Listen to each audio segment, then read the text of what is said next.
एक आदमी था, अपनी माँ से हमेशा गुस्से में बात करता था। छोटी छोटी बातों पर नाराज हो जाता, कभी उनकी कद्र नहीं की।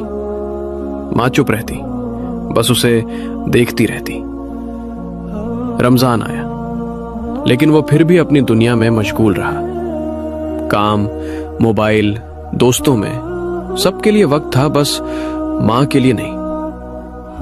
एक दिन जब वो घर आया तो देखा माँ बिस्तर पर पड़ी है, कमजोर, बीमार, आंखों में थकान।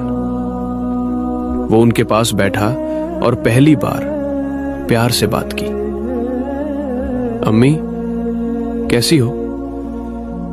माँ ने उसकी तरफ देखा, हल्की सी मुस्कुराई और धीरे से बोली, बस इसी दिन का इंतजार था। ये सुनकर उसका दिल कांप गया। कुछ दिन बाद माँ इस दुनिया से चली गई। अब घर वही था, मगर सुकून नहीं था। वो रोज दुआ करता, आंखों में आंसू लेकर, काश मैं पहले समझ जाता। लेकिन अब वक्त वापस नहीं आता।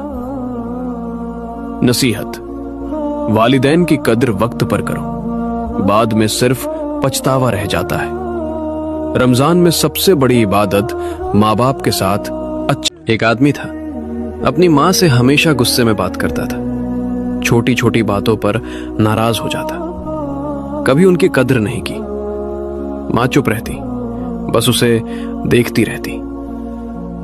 रमजान आया, लेकिन वो फिर भी अपनी दुनिया में मशगूल रहा। काम, मोबाइल, दोस्तों में सबके लिए वक्त था, बस माँ के लिए नहीं।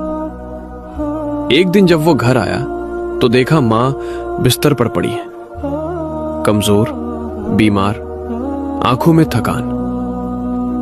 वो उनके पास बैठा और पहली बार प्यार से बात की। अम्मी, कैसी हो? माँ ने उसकी तरफ देखा, हल्की सी मुस्कुराई और धीरे से बोली, बस इसी दिन का इंतजार था। ये सुनकर उसका दिल कांप गया। कुछ दिन बाद माँ इस दुनिया से चली गई। अब घर वही था, मगर सुकून नहीं था। वो रोज दुआ करता, आंखों में आंसू लेकर, काश मैं पहले समझ जाता। लेकिन अब वक्त वापस नहीं आता। नसीहत: वालिदैन की कद्र वक्त पर करो, बाद में सिर्फ पछतावा रह जाता है। रमजान में सबसे बड़ी इबादत माँ बाप के साथ